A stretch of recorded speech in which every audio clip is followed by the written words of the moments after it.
We are now joined by the Erie County Chairman tonight from Buffalo. Chairman, how are you? Good. How are you, Liz? I am well, thank you. So that Q poll, that's, wow. What did you think when you saw it? Well, I mean, I was very pleased with the polling that was released a couple days ago that showed Carl within 16 points. It shows tremendous growth. I mean, this is a David and Goliath matchup, just like the primary was. I mean, Carl grew from 40 points down to winning by 22 points in the primary poll, and there's no doubt in my mind that New Yorkers of all parties, Republican, Democrat, and independents, will all really appreciate his message of lower taxes and smaller government. Of course, though, you know, that was a primary and only a couple 100,000 Republicans voted in the primary. He carried 94% of Erie County, which is his home turf, but millions of people, even if turnout is low, will vote on November 2nd. How is he going to do this? I know you believe he can win. How? Well, I mean, Liz, the message is very simple. You have change versus more of the same. I mean, Andrew Cuomo is a creature of Albany. He's been there for 30 years. He's had an opportunity to be an agent of change for the last 4 years as Attorney General, and he's shirked his responsibilities. He sat idly by while Albany burned. And Carl Palladino is bringing a message of cutting the size and scope of New York State government and cutting our taxes directly to the people. And this is, right now, people want to talk about Tea Parties. They want to talk about, you know, different groups forming. These are just angry taxpayers that are trying to have their voices heard for once. And Carl's bringing that message directly to the people. And I believe he's going to have tremendous crossover appeal. But you know, Chairman, today, actually, what we heard from Mayor Bloomberg, who endorsed Andrew Cuomo, is that anger is not a governing strategy, and honestly, you got to say that's probably true. I mean, to govern, you really need to get people to agree with you. We saw what happened to Eliot Spitzer when he tried to steamroll over the legislature. It didn't go so well. Andrew Cuomo is the Attorney General. Eliot Spitzer was a prosecutor. Carl Palladino is a businessman. Here in Erie County, we have County Executive Chris Collins, who has done a tremendous job bringing business principles into government. And I have no doubt that if we actually brought some business sense into New York State government, this would go a lot smoother. And I respectfully disagree with Mayor Bloomberg. So, okay, do you not believe, though, when a person uses a lot of angry rhetoric, that it's going to be difficult for that person to build coalitions when and if he gets to a point where he's leading? Well, I mean, I think that some of the elected officials, including the mayor, should spend more time talking to people. They're very angry at their government at all levels. I mean, there's not one level of government that's popular with the people right now. And we need to focus on what the people want for once. And he will not govern in an angry way. He'll govern in a common sense way. You know, where is Carl Palladino? Have you spoken to him today? I spoke to him today on the phone. He's here in Buffalo. And what's he up to?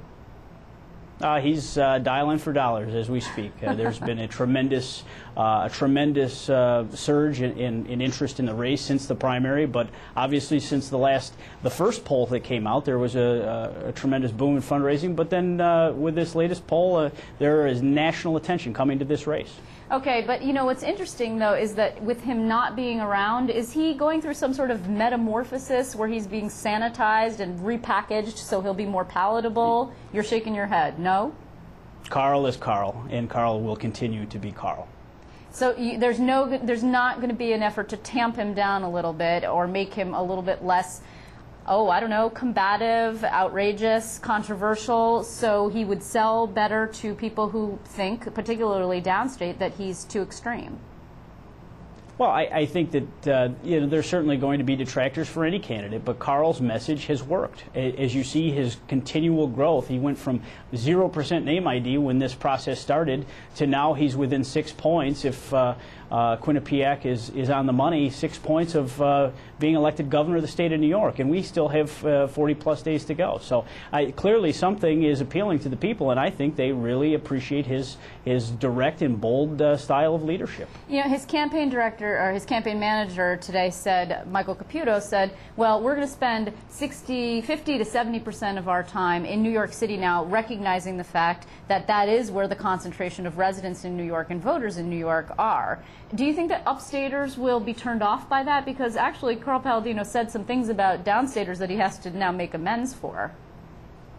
No, I think that any campaign you run at that level is going to be hectic. It's the logistics are going to be difficult. Carl's going to have to be spending a lot of times in cars and airplanes and traveling to different media markets in the course of a day in order to get his message directly to the voters. But he is going to have to spend significant time on Long Island and in the 5 boroughs and in the New York City suburbs in order to really acquaint himself with those voters. And he is a much wider known commodity here in Western New York. I mean, obviously he has a tremendous following. I mean, with 30% turnout in a primary, anecdotes of Democrats showing up to the polls to vote for him, and when they were so angry he wasn't on the ballot, they ripped it in half.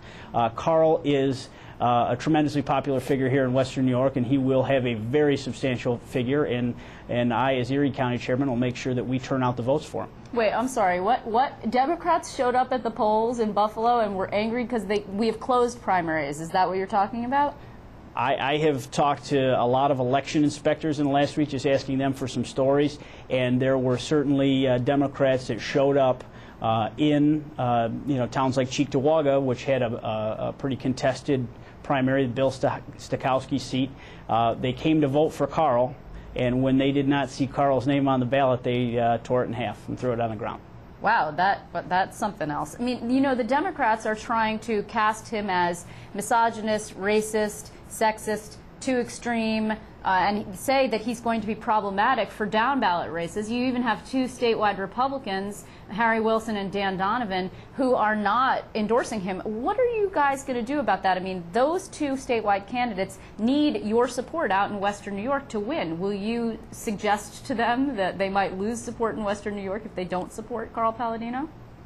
I've talked to Dan Donovan. He was here in Buffalo earlier this week. We did a press conference, and he is standing by his code of DA ethics that he is not to endorse candidates in any races, but assured that he was not afraid to appear with Carl and stand with him on the campaign trail. And I've also spoken on the telephone with Harry Wilson this week, and he tells me the same. I think that we will see all of our candidates campaigning together very soon.